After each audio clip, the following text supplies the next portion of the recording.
We've known for nearly 20 years that our taste for fish was emptying the seas, but it never killed our appetite. Now up to 90% of the big catch like salmon and cod may have already disappeared from the oceans thanks to pollution and overfishing. Skipper Ralph St. Croix says large-scale commercial trawlers are to blame for decimating the big fish and also their smaller prey. They're devastating out here, the small fish, all the small herring, you know. They're taking the feed, you know. And they're getting bycatch, so they're getting haddock too. You know, they're killing all the haddock, you know. The alarm over fish stocks first sounded in 1995, and since then, quotas limiting fish hauls have been introduced.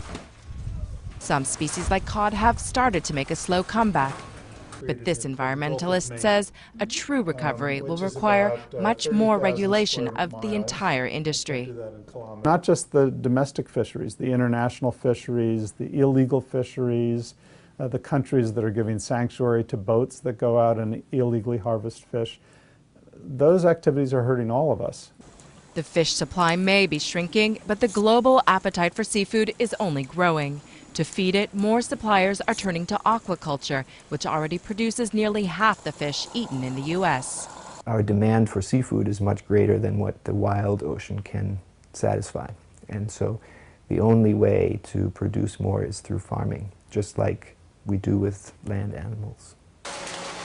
But the farms raise controversy, especially their use of antibiotics. Fish farmers are also struggling to come up with enough feed for their stock, since the main ingredient, smaller wild fish, is increasingly hard to come by. If we want to grow more carnivorous fish like this in the future, we have to find another source for the ingredients for the feed. New food for fish and new fish for humans. The next generation's catch may not be as prized as today's, but it may be the only thing left on the menu.